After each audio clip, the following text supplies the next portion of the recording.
For fans of Chicago Fire, the sight of Firehouse 51 racing towards danger is a familiar thrill. We've come to know and love the brave men and women who put their lives on the line with every siren's wail. But there are moments in this beloved show that hit differently, moments that feel so real, so raw, that they leave us breathless. One of the most heart-stopping instances was the day we nearly lost Lieutenant Kelly Severide, a day that saw our favorite squad leader caught in a devastating accident that landed him in the sterile, unnerving quiet of a hospital room. Let's take a moment to revisit that gut-wrenching storyline, a powerful reminder of the fragility of life and the unyielding strength of the Firehouse 51 family. It wasn't just another call. It was a moment that etched itself into the memory of every viewer, a stark portrayal of the thin line between heroism and tragedy. The call came in like 100 others, a multi-story building, flames licking at the sky, and people trapped inside. For Severide and the rest of Squad 3, it was a familiar battlefield. With his signature calm and unwavering focus, Kelly led his team into the inferno. He's always been the one to walk into the fire when everyone else is running out, a true leader who shoulders the immense weight of responsibility for both the victims and his own crew. We've seen him do it time and time again, his courage a constant in a world of chaos. But this time, the chaos fought back with a terrifying ferocity. In the heart of the blaze, a sudden, violent structural collapse changed everything.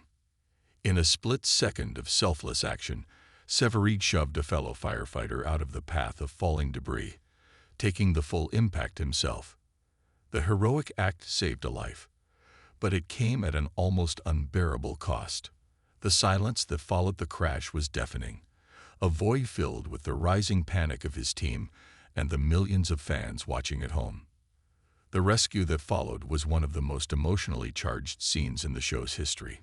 Seeing the rescuers become the rescued is always a difficult watch, but seeing Kelly Severide, the rock of Squad 3, being carried out, motionless and battered, was a truly shattering sight.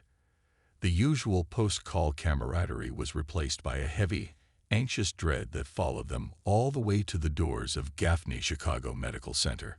Inside the hospital, the bright, sterile environment stood in stark contrast to the smoke and grime of the fire. Here, the battle was different. It wasn't about hoses and axes. It was about machines that beeped with an unnerving rhythm and doctors who spoke in hushed, serious tones. For the family of Firehouse 51, the feeling of helplessness was overwhelming. These are people of action, problem solvers who face down death itself. But in that waiting room, all they could do was wait, and hope, and pray. Each character's reaction painted a vivid picture of what Severide means to them. We saw Stella Kidd, his other half, trying to project a strength she didn't feel, her eyes betraying the storm of fear and love raging within her. Theirs is a love story forged in fire, and the thought of her flame being extinguished was palpable.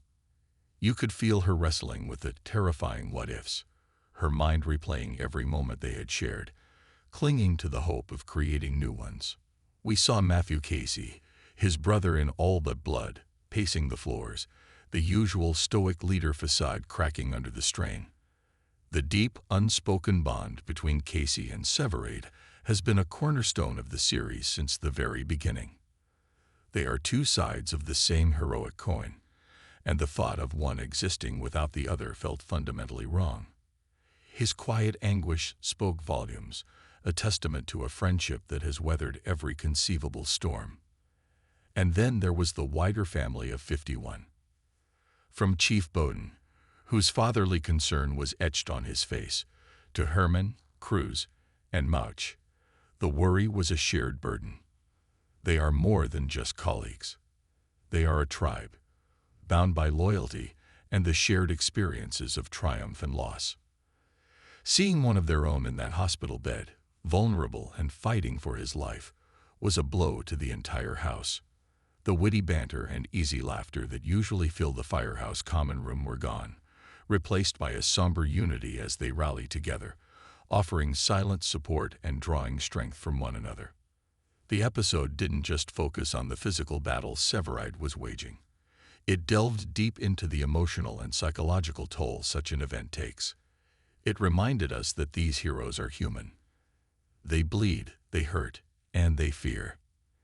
Kelly Severide has always carried his demons, from the legacy of his father to the ghosts of past losses. Lying in that hospital bed, he was not just fighting the effects of his injuries.